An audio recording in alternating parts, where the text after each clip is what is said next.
This is 5 Minute Feng Shui, episode 56, Evil Eye Protector Charms.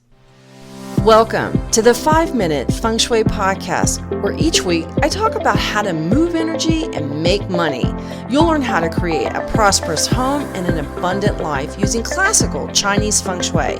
I'm your host, Katie Weber, publisher of the Red Lotus Letter, Feng Shui Easing for Wealth. Each week, I'll cover Feng Shui topics that can help you improve your life, share inspiring stories, and always end with 3 easy-to-implement Feng Shui tips that you can put to work right away, and usually in about 5 minutes. Now let's get started on the 5 minutes that could change your life.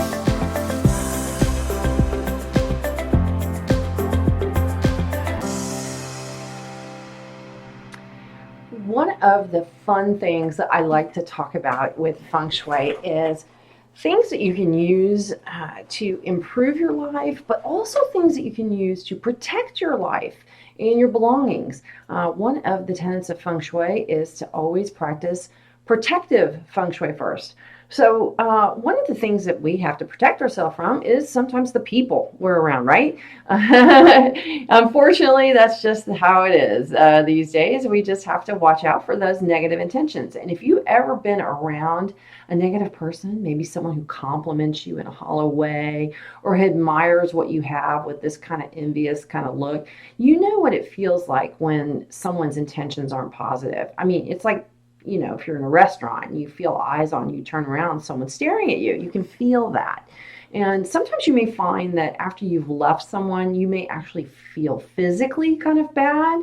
You may feel a little drained, or you have a foreboding feeling. You just sometimes feel weakened just by being by them. And it could be because this person has ill thoughts about you. And we really do respond to that. Many people say, that's hocus pocus. But it's just like the example that I used when, you're sitting somewhere and you feel someone staring at you.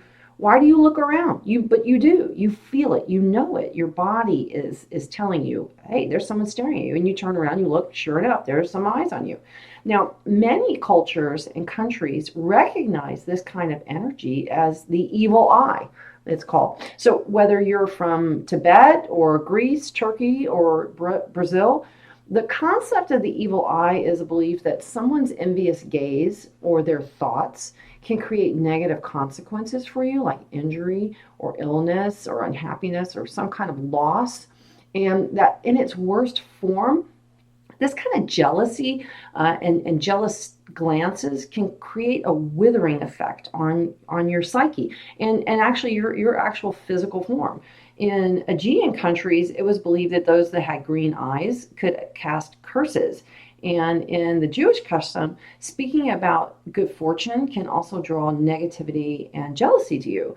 So there's a lot of culture around the look of another person towards you.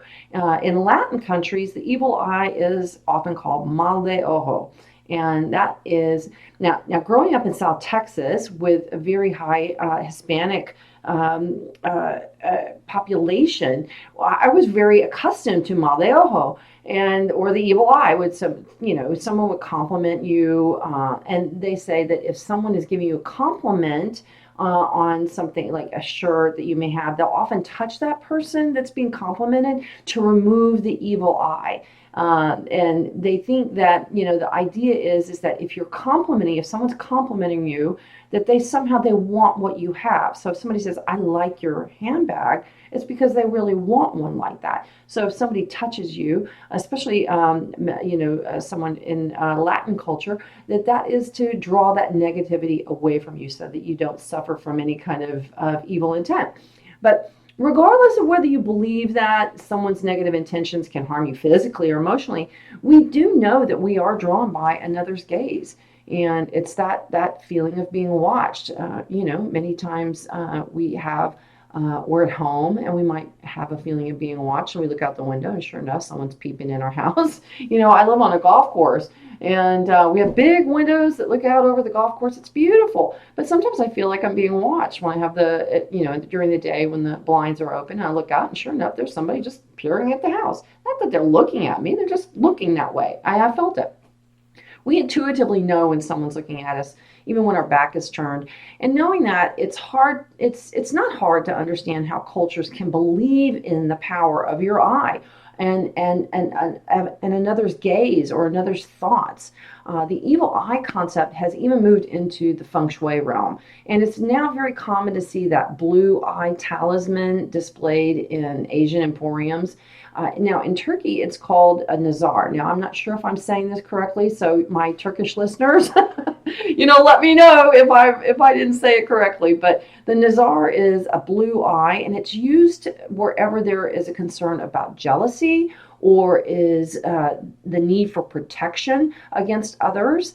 And these are often displayed in homes, offices. People will carry them on their person. Many times it's displayed at the front door of a home, for instance. And these are displayed often to ward off negative intentions of others who may be jealous or envious of your looks or your possessions, your relationships, or just what you have in your home. It's often associated with the color blue and with fish. The nazar is associated with water because of the drawing and drying effect that the evil eye is said to bring with it, and water's ability to counter that withering ability of the evil eye. That somehow when someone is staring at you, it's draining. So that eye that protects is that beautiful deep blue. So in feng shui, the qi that surrounds us can be changed and influenced by those that we come in contact with. So the concept of the evil eye in feng shui really aren't mutually exclusive. And in fact, on the contrary, certain feng shui energies are commonly associated with the negative intentions of robbery, violence, or even still painful injuries like gossip, politicking, and rumor spreading. Now, when we're talking about people who might want to take what you have, or who are jealous of what you have. Having that blue eye nazar is kind of it makes you feel better. It makes you feel like you don't have that withering effect. Of course, the worst person and intention of all is somebody who just is not out to rob you, but the person who simply delights in your misery and downfall. So if you've worried about people and their intentions around you, sometimes I've worked in offices and known groups of people that, they're just not nice people. They just aren't. And I think there is a German word for people who enjoy your misery, and it's called Schadenfreude. And it's a term, and it's a real thing. There are people who actually delight in another person's misery, which is really sad. And these intentions we want to protect ourselves from, right? So if you have worried about that, someone's intentions about you or how they feel about you, jealousy, that type of thing, or even theft, slanderous talk, gossip, I think it might be worth it to display a nazar and put one of the blue evil eye charms up to help you protect against those malicious and negatively intended people. We definitely need to be on the watch for that because it is a thing. It is a real thing.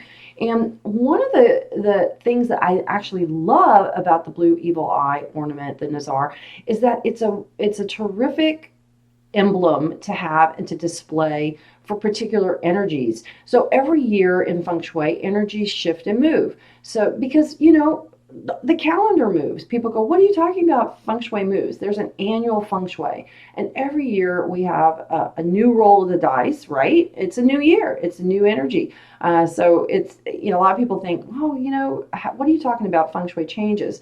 And it really does. We just don't feng shui and forget it. There's always moving energy. Energy never stops. Time doesn't stop. Energy in feng shui is just as fluid as time. And in fact, it is related to time. So I often talk about feng shui as about time as it relates to space. Anyhow, I digress. But let's talk about one of the energies that we have to deal with every year is called the 7 star. It's called the annual 7 red star. Now, this star can create all kinds of problems because it has a cutting energy, and it's a metal star. And it can cut you by causing injuries like actual cuts, car accidents, electric shock, animal bites, and it can also cut you in other ways, like, the sharpest blade there is the human tongue. And so gossip and harmful comments, those are the types of energies that the seven also can bring about. So wherever that seven star moves from year to year is where you want to put a blue evil eye ornament. And this year, the seven star is extremely powerful. And this is one of the reasons why I'm talking about this blue evil eye charm, the Nazar.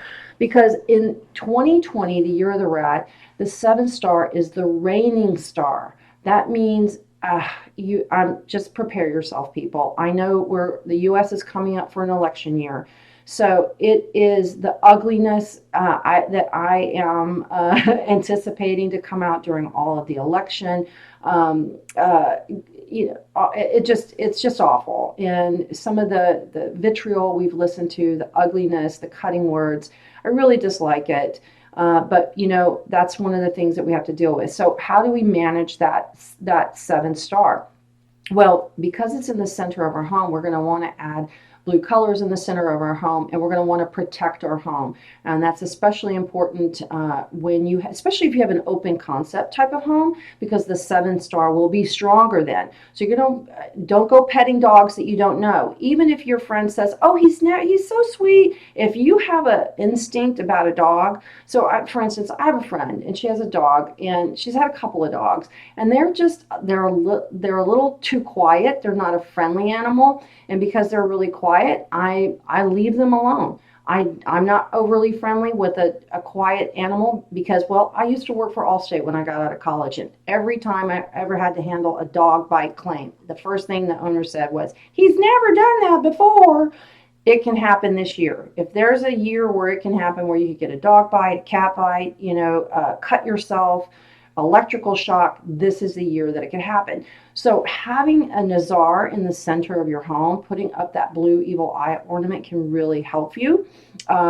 Even teeth and mouth problems can crop up when this star is active. So next year with the seven star in the middle, keep away the candy from the kids, because you may be at the dentist a lot. You may be at the dentist, maybe root canal or something like that. But there's some positives to the seven star, which I cover in my annual forecast that's coming out here very, very soon. But it's really important that, you want to look at handling that energy, the seven star, with a Nazar, because you can also cut off relationships. You can cut off income. You can lose the relationship of a loved one. You can have arguments and hurtful words or harmful gossip that hurts you socially, romantically, or in your wallet. Even petty theft, like identity theft and credit card fraud, can be a problem when the seven star is really strong. So we really want to make sure that we pay really close attention to this energy every year. So let's talk about the blue evil eye ornament and where you can display it. Now, you can find it in a lot of places now, like Chinese emporiums. You can find them online at Amazon. You can just Google Nazar or evil eye, and you will find all manner of them. I have a huge one that was sent from a Turkish client of mine who I just adore, and it's a big sticker. It's like 8 inches in circumference, and I stick it up wherever the seven star is. I have you can carry an evil eye purse charm. You can find those online. If you're worried about somebody, taking your pocketbook or your handbag, evil eye charms are terrific. You can hang them at your front door. You can put them in the center sector where the seven star is going to be this year. You can find them in all kinds of varieties. Keychains and hangers for to display in your house.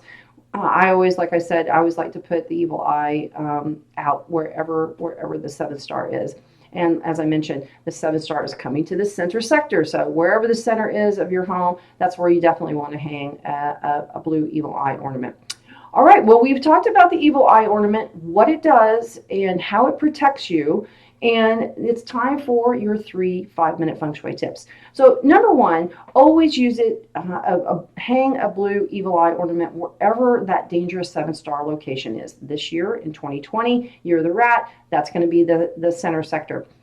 And in 2021, that'll be the northwest corner. So northwest corner homes definitely want to hang that up in 2021. Number two is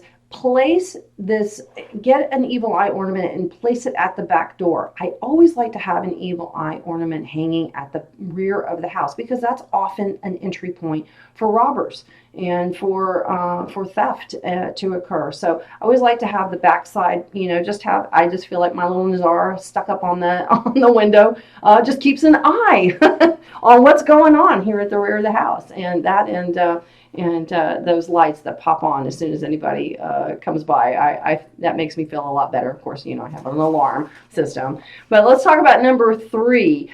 Use a Nazar to block theft. And you can do that with your car. You can put those stickers up in your car. You can find them online as stickers, like decals that you can put up in a window in your car. You can carry them as a keychain for yourself. You can also, sometimes you have them like little bracelets if you're really concerned or you're having a problem with politicking at work or backstabbing, that kind of thing. You can also carry it as a purse charm. Look online for purse charms, evil eye purse charms. I used to carry them in my boutique. But you can find them online easily. Alibaba is a really good place to look for purse charms. So that's Alibaba, ALIBABA.com. So there you go. Evil eye charms and what they're used for and how to use them to protect yourself from all kinds of things. Everything from robbery and theft to malicious gossip. And I hope that this was a fun episode for you. It was for me. Hey, be sure to watch out for my 2020 Year of the Rat forecast coming out this week, and I am excited to put out all the details for 2020 coming up. Ladies and gentlemen, we have got some good energies. Just like every year, we got some good energies, and we got some things we got to deal with, but they're easy to deal with, and I am looking forward to sharing all the details about 2020. In the meantime, have a great week, and I'll talk to you on the next episode of 5 Minute Feng Shui. Thanks for listening today to 5 Minute Feng Shui. Be sure to join me on Facebook at facebook.com/Feng Shui Katie. And if you're really ready to move ahead quickly, head over to redlotusletter.com and sign up for my free 4-week e-course, 28 Days to Prosperity. You'll get daily lessons and tips on how to get unstuck and create financial flow in your life. Make it a fantastic day.